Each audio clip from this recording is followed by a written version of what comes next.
One of the questions that comes up a lot is how much information does a person need in order to be saved? You know, we talk about this in Foundations Lesson 1. We talk about the fact that saving faith is a two-sided coin. It's the right information plus the right attitude toward Jesus.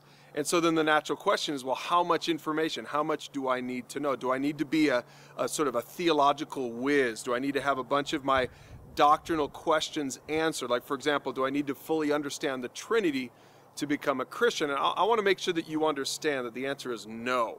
I mean, there's evidence of this right in the New Testament. In Peter's first sermon in Acts chapter 2, he says, God raised Jesus from the dead, and we are all witnesses of this. So let everyone in Israel know for certain that God has made this Jesus, whom you crucified, to be both Lord and Messiah. And the point is this: in Peter's first sermon, he shares basically two things. What Jesus did, he died and he rose again, and who Jesus is. He's Lord and Messiah. And if you keep reading in Acts chapter 2, you'll see that 3,000 people came to faith that day. So clearly, they didn't have time to learn all this other doctrine. They had just enough information about who Jesus is and what Jesus did, and then they became Christians. So that's the right information you need. You don't have to complicate it.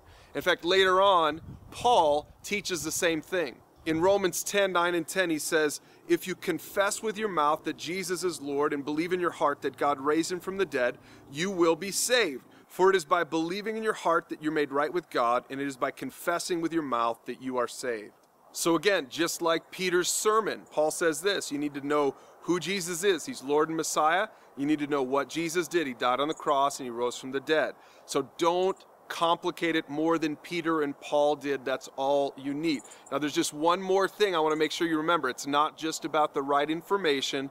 It's also about the right attitude. And the attitude is the attitude of repentance. It's an attitude that says, God, I want to go your way. I don't want to go my way. Saving faith isn't just about a bunch of information and gathering a bunch of facts in your head. It's also about your attitude toward Jesus. You want to make him the Lord of your life. You say, God, I want to go your way. A great example of that is back there in Acts chapter 2 after Peter's sermon.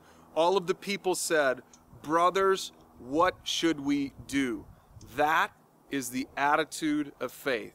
So the right information, and you don't need a ton of it, and the right attitude, and when you have those two things, you can give your heart to Christ. Now, if you've never done that, you can do that today. We'll make sure to put a prayer of faith at the bottom of this video, and I encourage you to do that with your small group, with your family, or with your mentor.